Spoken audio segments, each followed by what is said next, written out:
Yo, what it do, Ultimate Hustlers? It is 7 a.m. on a Tuesday. So y'all know what time it is. It is time for the St. Louis Hustle Podcast with yours truly, Cortez Hustle, and my girl, Michelle. Hey, and man, we got something heavy to talk about today. Juneteenth been a holiday. What are y'all talking about? But it is officially a national holiday. So let us know, y'all mad that we talked about Juneteenth with some other pressing issues we should be talking about, or the president could be addressing, or are we going to take this little win and continue to press forward? That's what we're talking about today, man. So do me a favor, comment in the chat where you're from, drop the name of your business and or your brand, and smash that share button, ladies and gentlemen. Just do not post any links. And I think we're going to have some fun with this one today, but it is a serious, serious topic that we must discuss. So let's kick it.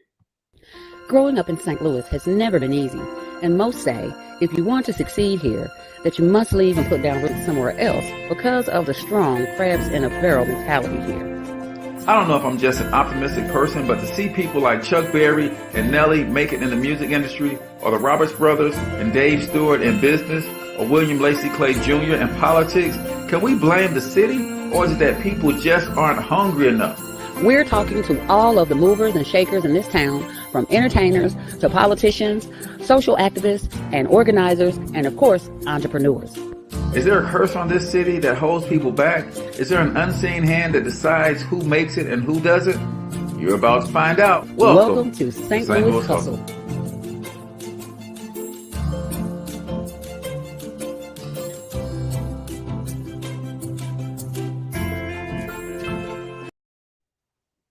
All right, ladies and gentlemen, welcome to the St. Louis Hustle Podcast. I am your host, Cortez Hustle. That's my girl, Michelle. Hey, coming to you live and direct from the Monetize My Life studios here in St. Louis, Missouri. Ladies and gentlemen, you still got a moment to go grab your book, Monetize My Life, 4 incredibly simple ways to turn your passion into profit, where I teach you all the tips, tricks, and strategies that I use to monetize my life. See, everything that I am, Michelle, I found a way to make money from it. That's just what I do. And I want to teach y'all how to do the same thing. I just happen to believe that every hardworking American needs an income that they own and control. So let me help you with that. All you got to do is go to monetizemylifeacademy.com/free book to get your copy. You also get a copy of one of my most popular online courses, How to Become an Influencer, as well. So y'all be sure to check that out. Shelly, how was your weekend, sis?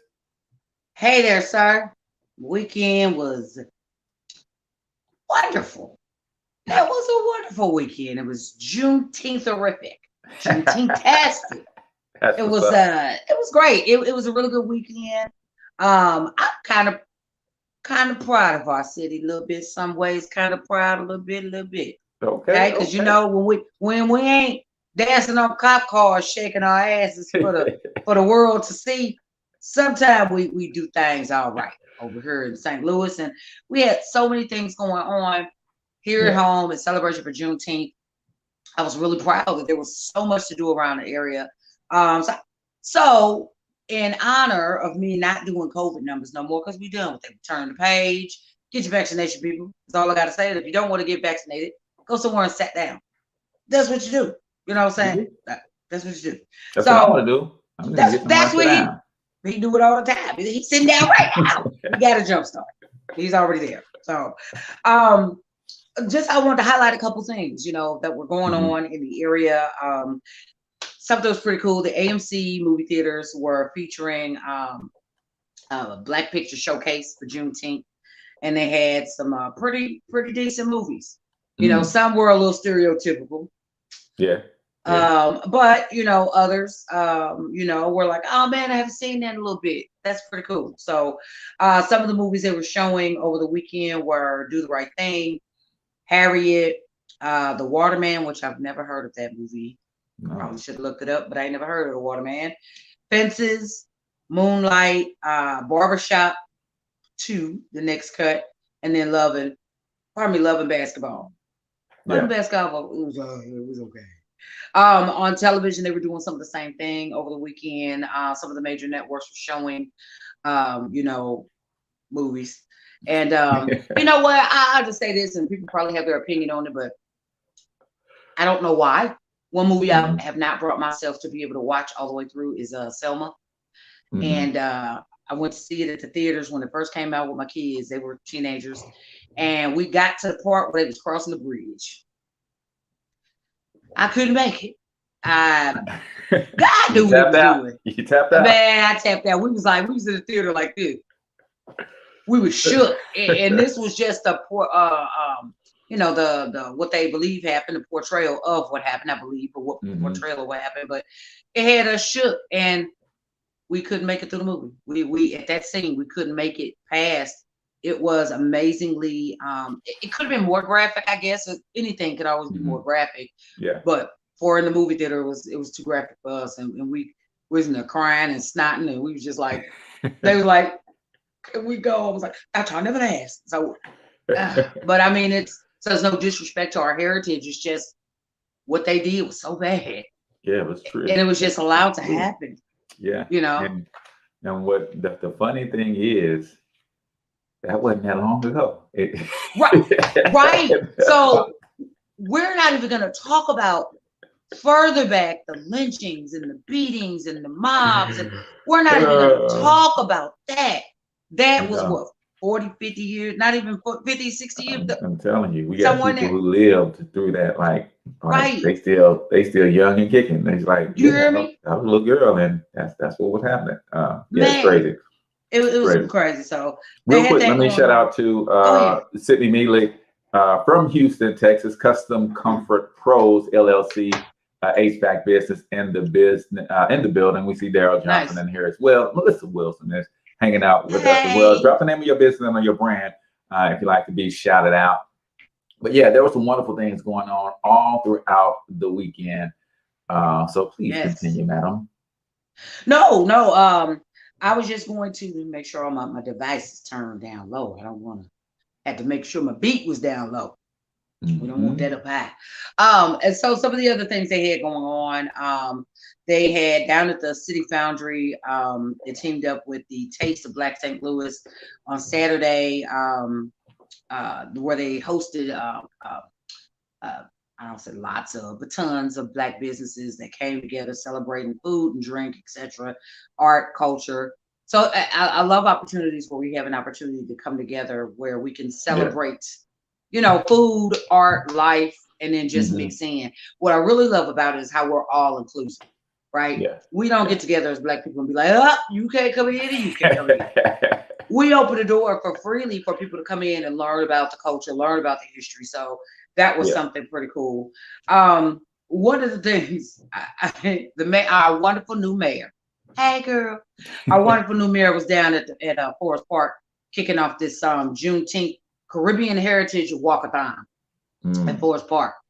And they had me until they would say, oh yeah, you come on down here, walk with the mayor, she's gonna get us kicked off for $18. Whoa, I got to pay to walk. Nobody said about that. Walking is enough. I got to pay you and still walk. That's how walkathon goes, Michelle. That's how walkathon goes. Yeah.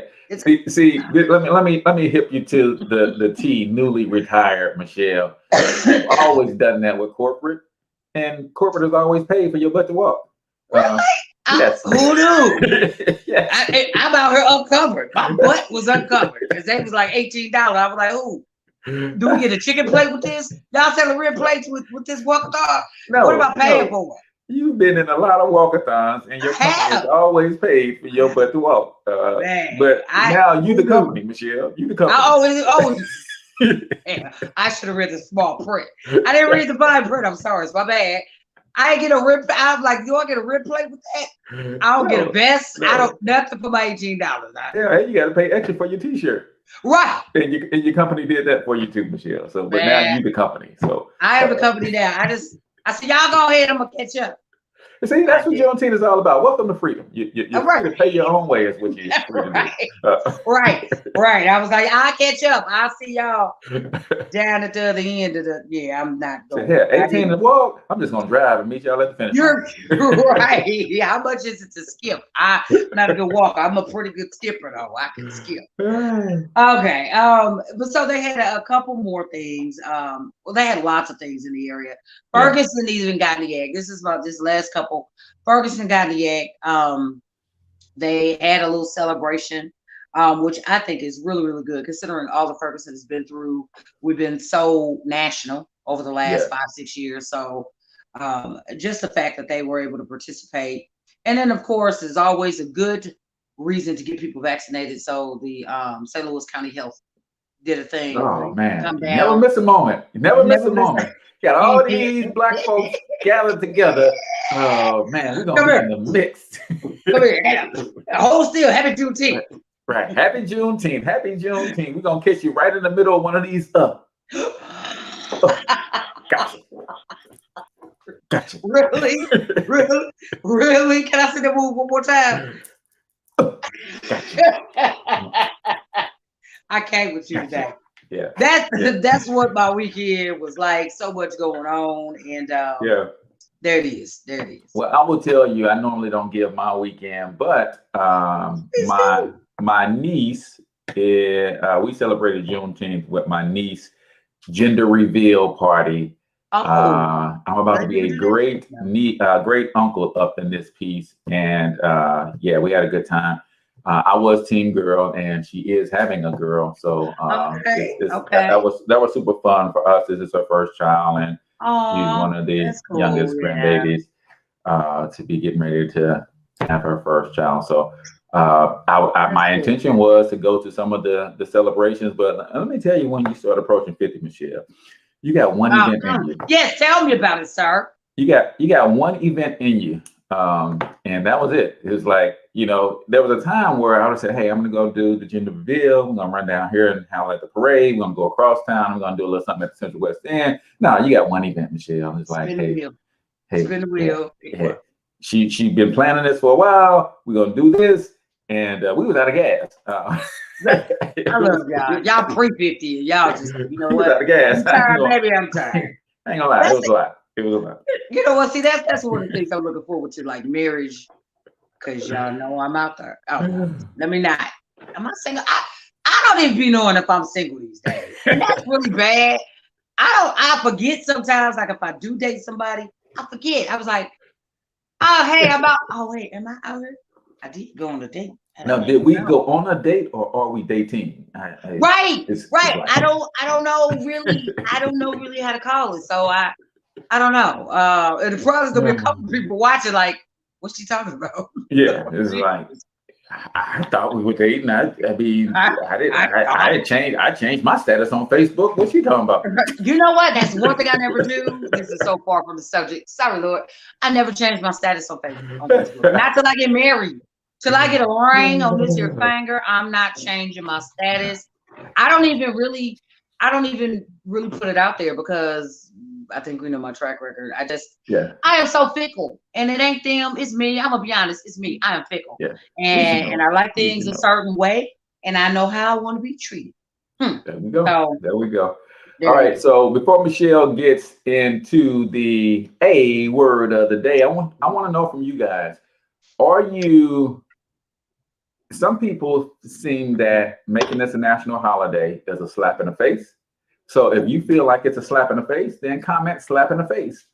Other people are really excited and on some it's about time. So if you think it's about time, then put it's about time in the comments. And we're going to get into my personal feelings. I'm sure Michelle's going to share her personal feelings about this whole situation too. But you guys kind of already know Juneteenth been a holiday. So now that it's a national holiday, was that strictly political, or did it have some teeth? Is this, the first step in gaining momentum towards getting some other things done? We're going to talk about that. But for right now, it is time for the Michelle A word of the day. And I'm going to bring my Australian friend in to introduce this segment.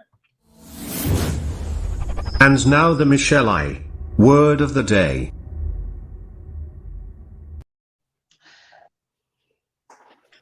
I'm telling you, we just need to find a picture of somebody. I think we should get the best looking brother from down under, and that's what's the little fat black man?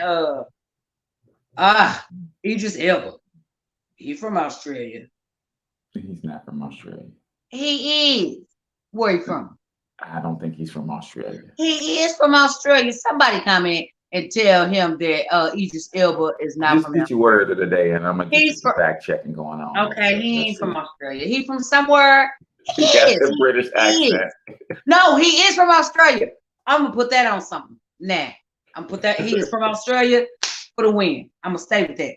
Okay, the A word of the day, people, is a phrase. I was thinking about some things yesterday, and I was thinking about my first love.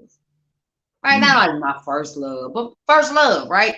So when you first meet someone, or I'll say it like that. When you first meet someone and love is new, right? All the things that take place when love is new. You want to be around them all the time. You take the time to learn them and get to know them. You study them. You learn their likes and their dislikes. I think when you have new love, it motivates you on a certain level, right? When it's new, you get the jitters, you get butterflies. You can't wait to be around them. You hate to leave. So when I really looked at that concept, I put it, we could take a hard left here. I put it in the concept or the frame of mind from my relationship with God, right? Now we know that God is our creator. He first loved us. And I compared my first love, I guess, from a carnal way to that in a spiritual way. Like when you first develop that relationship with God, if you for real with it, I guess, you want to like read all the time. You want to kind of get to know them. You be talking about, you the person that work people out about church. Hey, you know the Bible say. Hey, you know, I went to church, my pastor said. But then sometimes we go through, and it happens in relationships where even with our carnal first love, or carnal love life, we go through and we allow it to get stale. And then all of a sudden you stop making time, you stop doing the things that you need to do. And all of a sudden, you don't hear their footsteps coming no more. You ain't trying to be with them. There's no more giddiness. They're just there. And so I just want to kind of remind people today to rejuvenate your love with God, rejuvenate your love for Christ. It really will make a difference for the center of your life. Like it really, really will. You know, I often, when I share the A word of the day, I often share words that hit me personally. So I don't get up here and tell you things that I'm just kind of flipped through somewhere and found. I normally, and it's a blessing, I normally share with y'all things that I'm going through. And you know, I in the shade to admit I had some things that stale, you know, but I am in the process of doing some things to rediscover my first love with God, you know, and to kind of fall back in love again, to discover, you know, the things where, okay, I know what he likes and I know what he wants. And, you know, I don't want to love him for any particular reason. I just want to love him because I love him, because he's good. There you go. Because he's God, you know. So my encouragement today may not have been thrilling and exciting, but it's a real word and it's a rich word. It's a true word. Rediscover your first love. The love of God. It's my A word of the day. And today's A word of the day is brought to you by Michelle's women empowerment group called Aaye Ladies. Aaye Ladies. You guys can click on the link in the description and in the show notes to go join that group if you want to have a safe place to speak your mind, bounce ideas off of other women who are doing great things, and where you're going to get some support, you're going to get some accountability. You're going to get some love. You're going to get some tips, some strategies, some ideas to help you win this game called life. Click on the link in the description and go check out Aaye Ladies. Aaye Ladies. But in the meantime, fill out the questionnaire when you go there. Three questions. Answer the questions. Knock on the door. Come on in the room. Sit down. All right. There it is. And who did you say you was putting that on? Because you just done burnt them all the way up when it comes to Idris Elba. Birthplace is London Borough of Hackney, London, United Kingdom. That's not accurate. Place from the down under. Wait, that one's not accurate. How about this one? Wikipedia says he was born September 6, 1972 in the London Borough of Hackney. How about the IMDb database for all entertainers that says, oh, he was also born in London, England. You know what? That ain't what you're gonna do, sir. That's not what you're gonna do. I'm just saying, I'm just saying, just be careful what you're putting stuff on, ladies. I think your sources is wrong, all of them. All of them. That's the person that don't want to. I don't want to lose. You wrong still, but you just seen it in print. I don't, and they lying too. Yeah. Them. All right, ladies and gentlemen, it's about to get real up in here, man. Let us know, what are your thoughts when it comes to President Biden making Juneteenth a national holiday? Was it a slap in the face when we got some other pressing issues on the agenda, or was it one of those things where he just getting this out the way so he can get on to some other tougher things? Let me hear from you. In the meantime, Michelle's got some history as it relates to Juneteenth, as she was doing some of her research. So let's kick off this conversation. Okay, so I just wanted we have to go backwards a little bit before we can go forward, right? Mm-hmm. And so I'll be honest, I shared this with Cortez when we were off air. I just am now coming into the full awareness of Juneteenth over the last couple of years, maybe 4 to 5 years. Mm-hmm. I only went to high school here. I was not taught about Juneteenth. In the Riverview, put y'all on blast, in the Riverview School District in the 90s, I wasn't taught about Juneteenth. I also hail from the wonderful, beautiful Los Angeles, California. So the LA Unified School District did not teach about Juneteenth in the 80s. So if I'm an 80s, 90s kind of kid, I never learned about it. I ain't learned about it until I got to be grown and damn near fully almost old grown. Not like young grown, but old grown. Right. That there's something wrong. Something wrong with that. There's something wrong with that. So just real quick, for those of y'all that don't know, there might be somebody out there just like me, or a little bit worse, that didn't really know. Like, I heard people talk about it, but I don't want to be the one to ask, and I'm too lazy to Google. So let me help y'all. I'm somebody gonna get set free. I got you. So Juneteenth is a celebration. This is what they did to us. Slavery ended 1863. Most of the folk, when Abraham Lincoln signed the Emancipation Proclamation deal, that was 1863. The wonderful state of Texas, didn't nobody tell Texas until 1865. Mm-hmm. So for 2 years prior, Texas was still enslaved. They were still doing the things that the government, the United States, has said, no, we ain't doing that no more. We're finna end that, abolish, booyah. But folks in Texas were still getting done up. Mm-hmm. Nobody told them. You know what I'm saying? It's like when you had a family reunion and they tell everybody to bring a dish. You don't get the word. And you show up and you ain't got a dish in your hand. So you can't eat. You can't partake because then nobody tell you to bring a dish. You didn't know. You don't know unless somebody tell you. So I think that says so much about our country, that they let a whole state, a very large state, of people continue in slavery while everybody else was getting they freedom on. Yeah. And so Juneteenth was born because that is when the what's this guy's name? Major General Gordon Granger.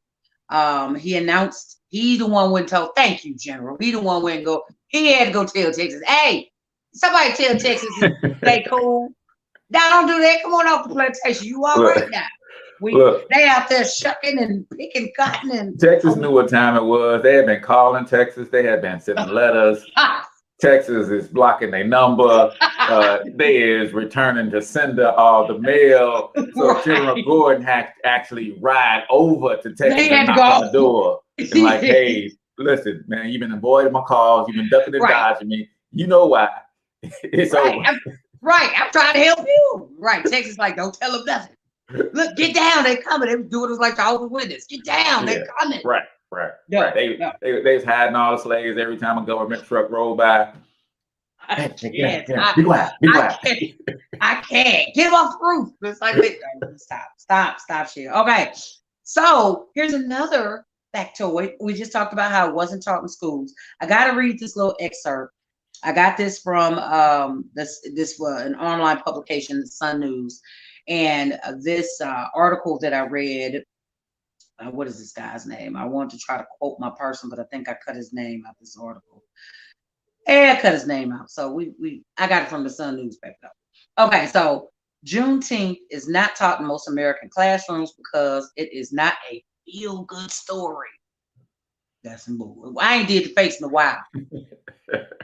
Come on, it's not a feel-good story. It is an exemplifier of the truth, though. It is a stunning example of how racism and capitalism have stained the idea of an American democracy. It does not fit the mainstream narrative that centers the nation's independence. Instead, it highlights the misdeeds, or at least the negligence, of our so-called national heroes. That alone is why it is not taught in many schools. Yeah, that is like you taught the Emancipation Proclamation, Mm-hmm. and then you just left that part out. That's it. It's such an intricate part, right? And because I think it opens a question: how did this happen? Right? Yeah. Even back then, how did we? Abraham Lincoln signed it to free the slaves, but yet the word didn't get to everybody it needed to get to. It got to all the states but one. How did that happen? You know what I'm saying? And they didn't even teach the Emancipation Proclamation fully. Oh, right? Come on. Because come on. When you say Abraham Lincoln freed the slaves and leave it there, it makes us believe that Lincoln was against slavery and that he was for us. And no, Abraham Lincoln was trying to win a war. Thank you. And what was keeping the Confederates alive in the war was their slave population, right?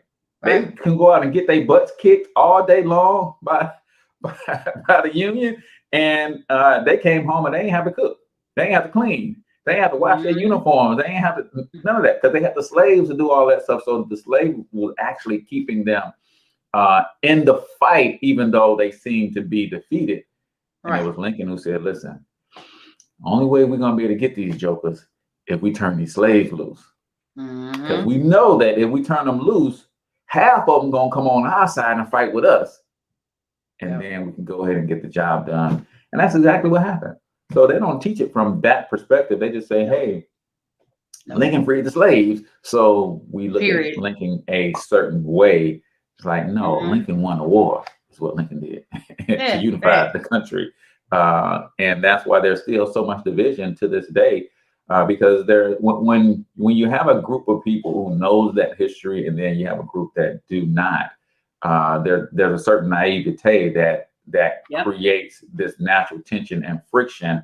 And that's what's happening. And the same with us and not knowing our history and not teaching it. In fact, in a lot of states, it's against the law to teach Juneteenth and some of these different things. 5, 10, 15 states, bro. 15 states. That is where I was going next. I don't know if you want to wait till after the break, because we were just about go ahead and hit it with halfway point of the hour. But I'm sorry, I said 15. That's 5. Feels like 15 though. I'm just saying. So there are currently 5 states that prohibit the teaching about structural racism and legalism. Wait, no, hold up. That is underway in at least 15 more states. Okay, so there are a lot of states. So there are 5 currently that have banned it, but they're trying to increase that number. There are other states that are wanting to ban that teaching, right? Yeah. And it goes back to what we just kind of covered. If they get into that, it kind of changes history, right? It doesn't change history, because history is history. It changes the perception of history, right? You just said it. Everyone, dude with the beard and the hat, Lincoln. He freed the slaves. He was a hero. That's what we were always taught. He won a war. He did what he needed to do politically to get his political gain. He wanted to win, and that's what he did. But he half-assed did it, because he didn't take the full steps to make sure that this thing was carried out. It wasn't the main point. I'm gonna do this because we really need to use y'all. You You know what I'm saying? So there was a political strategy at play. It wasn't because Black people was being done wrong. There was a political strategy at play, and he wanted to win. And clearly, enough of the people in the other southern states, enough of the slaves in the other southern states came over to fight on the Union side and help them win the war. If they'd had needed those people in Texas, best believe Texas would have known that they was rigged. But because they got what they needed from the other southern states, they were able to win the war. They're like, oh, well, forget about Texas for right now. We got what we needed. We got the war won. Let's just keep it pushing. Right. So here's the thing that baffles me. Okay, Biden signed it into law for whatever reasons that's underneath the reasons, whatever, it's out there. But these 5 states, which are Idaho, Iowa, Oklahoma, surprise, Texas, and Tennessee, don't wish to teach that in schools. Like they want to continue to ban the teaching of that in schools. It's national news, right? So I think in a way it's like an oxymoron. It's out there nationally, but these 5 states are saying, "Oh, we're not going to teach it." People, I think people of color have come far enough in this day and age where something's been made national, for the most part, most of us. Something's been made national. You're not going to teach it. We want to know why you're not teaching it. Must be hiding something. Let me go see why. So I'm hoping that even though these 5 states are in denial and they're not going to teach it, there's going to be someone somewhere that's going to go and really research this history and still get it to these people, which is it's a huge, that's the slap in the face. That's the step backwards. That, okay, it's out there. The gun is smoking. How can you say that no one got shot? The smoking gun is right there and it's in America's hands. How can you say we didn't pull the trigger? How can you, no, that didn't just happen. And you think about it, it's in Oklahoma's law, it says it mandates that lessons should not make an individual feel discomfort, guilt, anguish, or any other form of psychological distress on account of his or her race. So let me get this straight, because we know you're talking about white people, you're talking about Caucasian people. They should not, a lesson should not be taught that will make a white child feel any discomfort, guilt, anguish, or any other psychological distress on account of their race. So we teach the true history of Juneteenth, true history of slavery, racism, the whole thing. It makes white children feel uncomfortable. But how can you do that when not teaching it makes Black children feel uncomfortable? So you know what? I can see them. I can see the powers that be, and I don't want to say them. Hey, when people use terms like that in reference to a people, so the people that ain't right, people that know what the hell they're doing. I can see those people in political positions turning that around. That what you just said, turning it around and say, "Oh, it'll make Black people feel bad too. It'll make them feel anguish because of what was done to them. It will incite anger, and it'll make them feel uncomfortable because they'll spin that around and saying that they're doing it to help us. They're not doing it to help us. Sometimes life is uncomfortable, and yes, uncomfortable things happen. It's like we just kind of said it. It was history. You can't undo what was already done. However, you can educate. It's kind of in a way when I look at it, and I don't even know how I feel about this myself. When me and my kids we couldn't sit through Selma. I know Selma happened. Right. It was hard to watch. I know what happened. Yeah. I may have to get my life together and just gone out there, which I know is a pictorial of what happened. I know that everything in the movie is not 100%. Some is probably, a lot of it is probably way worse than what they did in cinematography. But I need to get something, and I probably need to go on ahead and just see it, and deal with the emotion that comes with it, and because that's what I didn't want to do. So I probably am that picture that they would paint to say, "Oh, we're not gonna, because we don't want to make the Michelles of the world. They're gonna cry and they're gonna feel some kind of way," and because I'm not the person to see something like that and go out and just start slapping white folks. That's not me. But I am the person that will see that and come out with a heavy heart. Honestly, I could see me wanting to go make some change. I probably should have went on and faced it, because I probably would have came out and been like, let's do this, fight it, you know. But yeah, it's again, I ain't scared to share my lessons, you know. But hindsight, in the way that the discussion is going this morning, probably need to go ahead and see, because I've seen other things. I've watched, you know, other things that have been around the same subject. Just that movie just was so real. Yeah, and that like scene, it's kind of like, you know, like yesterday. It's like it's gonna be like in 10 years, in 15 years, our children seeing George Floyd, and they be like, man, that's not 100 years ago. That's not 200 years ago. That was 20 years ago. That was this century, right? And that's what we have to live with, and that's what we have to live through. And just like with everything else, it is up to us to push our history so that we can understand, so that we can see the seeds of the new forms of systematic racism, because that's what it comes down to. When you don't want to teach this to the children, even though it may cause some psychological trauma, it allows them to continue in the same path of perpetuating more systematic racism, because it says, hey, aren't you over that by now? Hey, that happened so long ago. It's fixed now. Hey, you know, that wasn't my family who did that. That wasn't my family never owned slaves, right? But when you trace through history, and this is a great segue to our commercial on finance, but when you trace through history, your family may not have owned slaves, but your family owns land that was paid for by the labor of the slaves that your family owned. And that creates a wealth gap that says, hey, your family is worth on average $220,000. My family is worth on average $17,000. Right. The median net worth of the average net worth of a white family versus a black family is 220 something thousand versus about 17,000.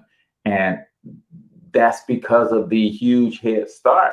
That's because of the systematic racism. That's because of the denial to access certain facets of our nation's power in the terms of gaining wealth, education, and all that kind of stuff. So at the end of the day, nothing changes until all of us peel those band-aids off of our horrific past, so that we all can heal and then move forward together. But you don't get to move forward and heal in a certain way while I'm still dealing with the infection of this wound.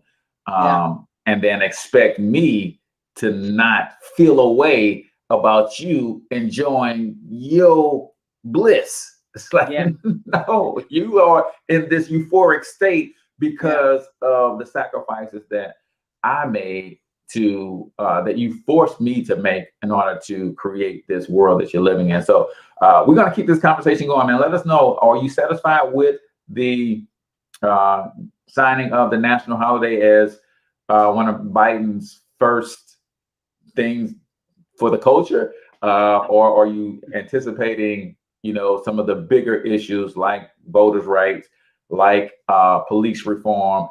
Should we be focusing on that, or should we be satisfied with this gesture of goodwill towards Black folk here in America? But we got to take a quick break. I'm gonna let you guys hear how I can help you improve your finance. I want to emancipate your finances, ladies and gentlemen. Set them free. So let's check this out. Here's a question for you. Why are you letting another multi-billion-dollar industry and multi-million-dollar partnership pass you by? Think about it. You may have missed the dot-com era. You may have missed the age of the computer. You may have missed technology. But why are you going to miss another opportunity when you can get a small percentage of a billion-dollar pie and change your family's legacy? One thing I know for sure, opportunities are not missed. They're just passed to the next prepared person. My name is Brian M. Bean, founder of the Extra Digit Movement, and one of my business partners gave you this video for one reason. We're about to take the real estate industry and the financial industry by storm, period. Think about it. Everybody ultimately needs a place to stay. Now, I didn't buy this land and these 20 acres with our new partnership that we have with Making Wealth Real Financial. I was very, very blessed to turn $228 into $228,000 in just 8 short months. Making Wealth Real Financial did give me the 750 and above credit score. Making Wealth Real Financial did give me the cash to put in my pocket and close this deal and build my dream home on, guess what? 20 acres. Did I mention to you that we have credit restoration specialists? Did I mention to you that we have enrolled agents with the IRS to help you lower your taxes? Did I mention that we have debt elimination specialists as well? Did I mention that we have negotiators who will help you shred your bills and create positive cash flow? Imagine living the life of your dreams, fishing when you want to fish, building a house that you own. Imagine having business partners who care enough about you to share with you the power of our new multi-million-dollar real estate venture. And guess what? You don't have to be a sophisticated investor. You don't have to be an accredited investor. You don't have to be a real estate specialist. You don't have to be a real estate broker or agent to take advantage of our real estate joint venture partnership. Guess what? The average person now can buy, sell, flip, and invest in real estate without the risk and without the headaches, because we have experts who do all the work. So whether you're ready to invest in real estate or not, take advantage of this opportunity in this short video by getting back with the person who introduced you and just say or text keyword soft intro. That lets us know that you're ready for a deeper dive into the next step to make wealth real for you and your family. Get back with the person who introduced you to the video, and I'll see you guys on step 2. All right, ladies and gentlemen, if you can use a complete financial makeover yourself, text keyword soft intro to 314-874-6887, and I'll send you some information on what our program is really like, what it costs, and all that kind of stuff. But it's a dynamic program. If you need your finances in order, that's what we do, people. That is what we do. So we're talking Juneteenth. Right? Are you satisfied with the national holiday? And the reason we said Juneteenth is already a holiday, because in some 46 states, 45 states, it's already recognized as a state holiday. So I get it that, just got her. you know, national means, okay, so now there might be a day off for you from work. But a lot of states have already recognized this history, right? Yep. But are there bigger fish to fry? I can understand this being a major, major celebration if only a handful of states was already recognizing it. But I think literally 40 plus states were already recognizing it as a state holiday. So did President Biden really throw us a bone, or are they throwing us some sort of distraction like they have been prone to do? Sir, I think this was gonna happen. Now, when it happened, you could just be like, you know what, Shell said that was gonna happen. This is what they're gonna do. They signed it off this year. Next year, they're gonna be like, hey, we got a great idea for you guys. How about we move Juneteenth to February? How about it? We're gonna move Juneteenth to February, call it February 10th. What you think? You know, you don't like it? I know, we think it's a great idea.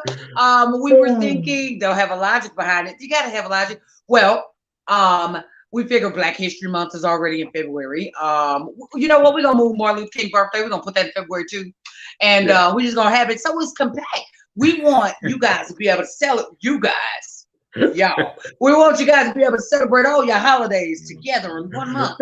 And why not give y'all the shortest, the blackest month, the nicest love month? It's Valentine's Day, and we love y'all.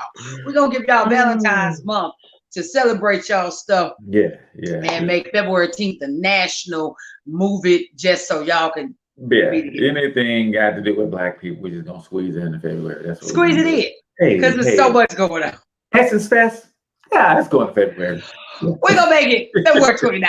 We're gonna make Juneteenth. February 10th is now gonna be February 29th. Oh, no, you don't get it every year. No. You'll appreciate it more. Yeah, every 4 years, do a period. Every 4 years. I'm just saying. We want y'all to appreciate it. You're welcome. Yeah. That's what we did for y'all. Said he is not satisfied, man. It's still early in President Biden's presidency. So maybe this is the first of many things that is on the books, because we know I saw a Facebook post that says, I think it was it might have been Tony Baker who made a post that said it's like you being at work to 5 o'clock and everybody else got off at 3. And finally somebody got down. Finally somebody came down. Like, what you doing here?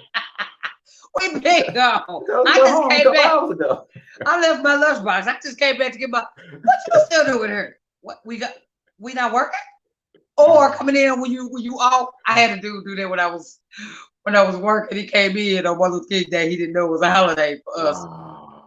He was like, "What?" Thought he had a great parking space. He was like, "Man, I got the best parking space." Right. What? Because some people still working on King Day. My team just didn't have to work. He was like, "Anybody here?" Man, he had some choices to make. He was like, "Go back home with the kids, the wife and the kids," or I'm gonna just stay at work. Yeah, I'm gonna stay all the way. I'm gonna leave my phone here because my wife tracks my phone. So I'm gonna leave my phone on my desk, and I'm about to go fishing. You heard me something. Go play some golf or something.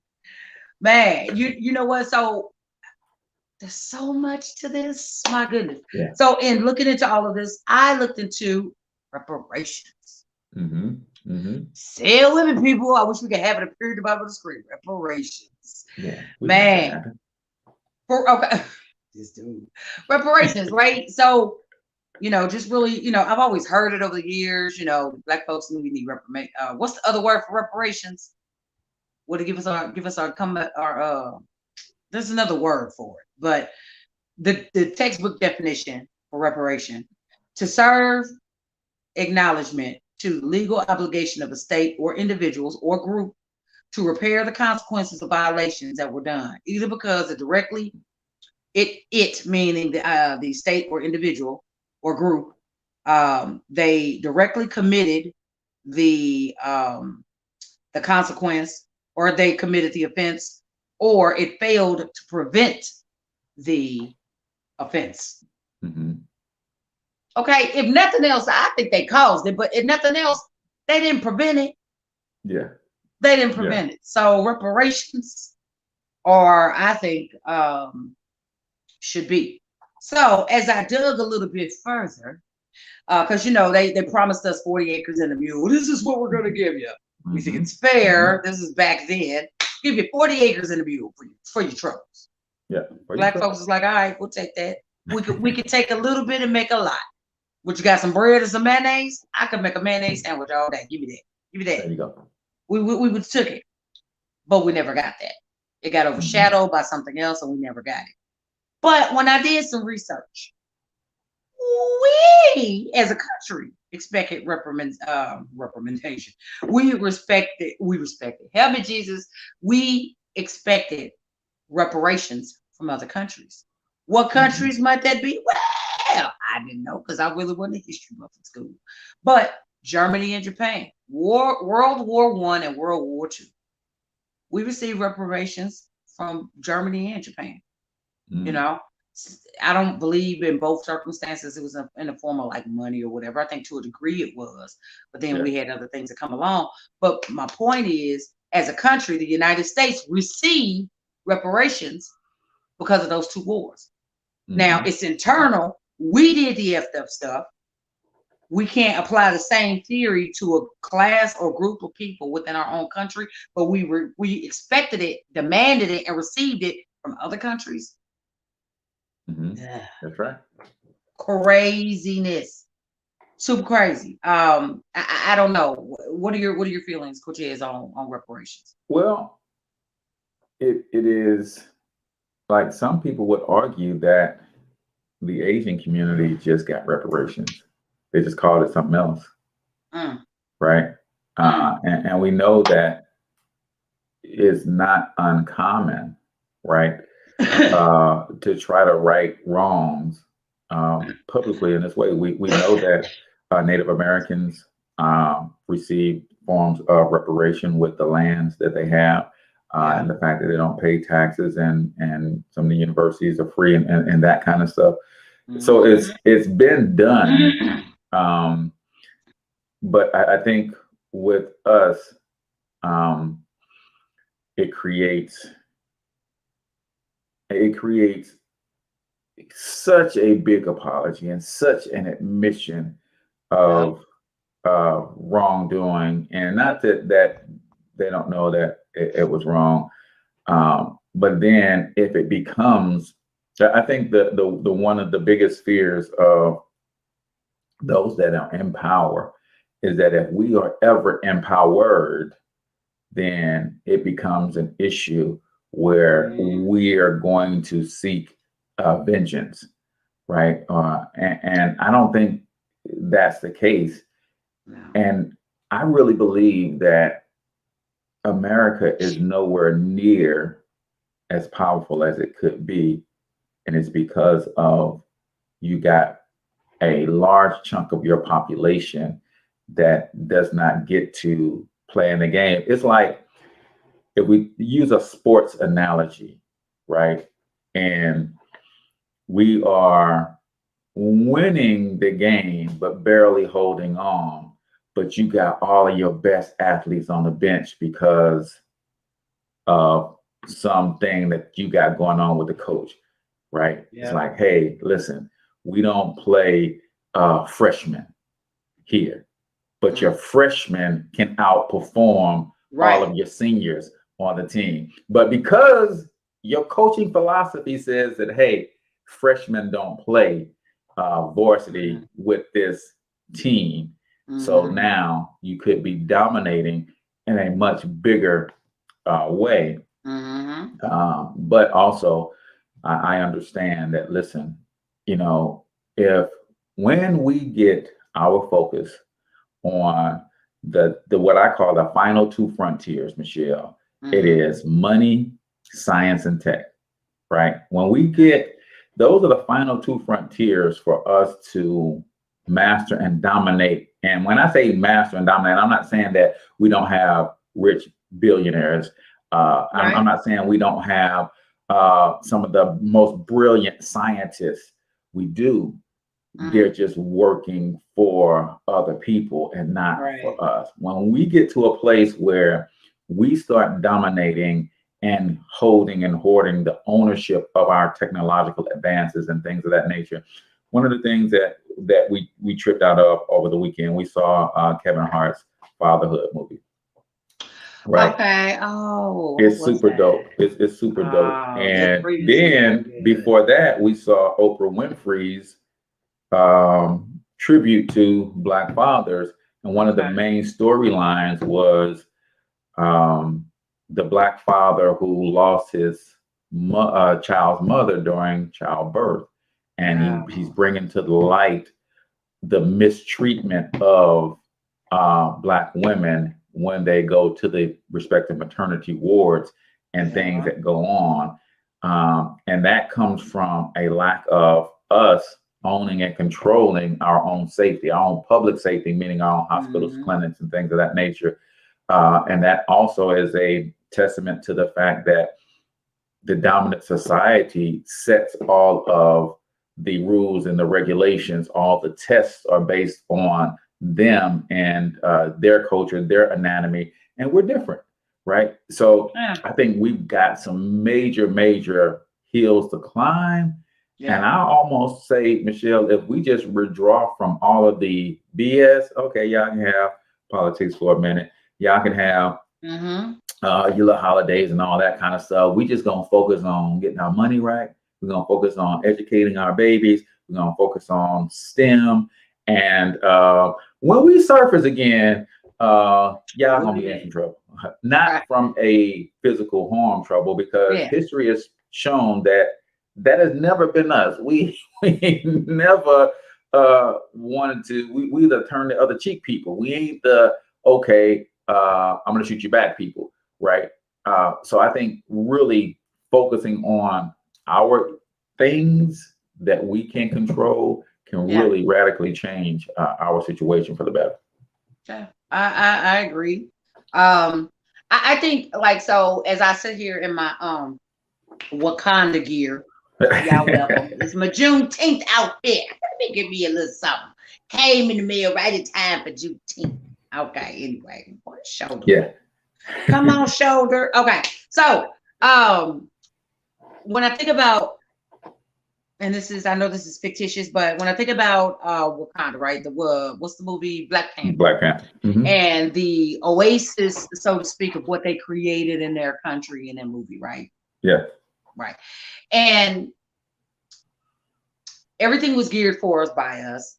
They showed all of this economic, wealth and growth and development and all that. And I love what it portrayed. I love the meaning at the end, though, right? Mm-hmm. How, we can do that, but we can't close ourselves off.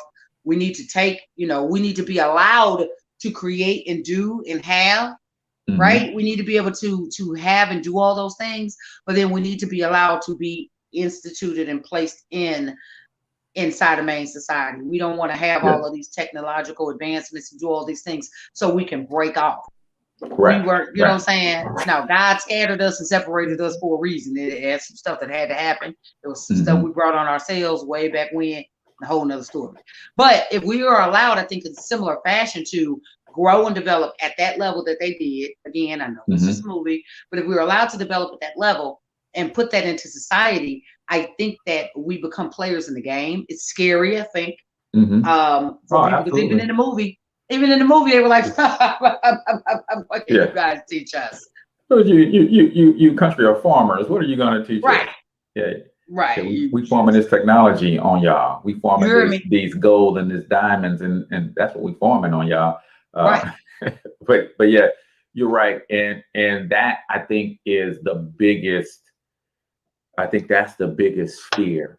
Is the global connection. Correct. Absolutely. That's the biggest fear. It is, okay, there are technological advances in Africa right now to this day, but they're not connected to the Caribbean. They're not connected to the Black folks in the state. They're not connected to the Black folks in Europe.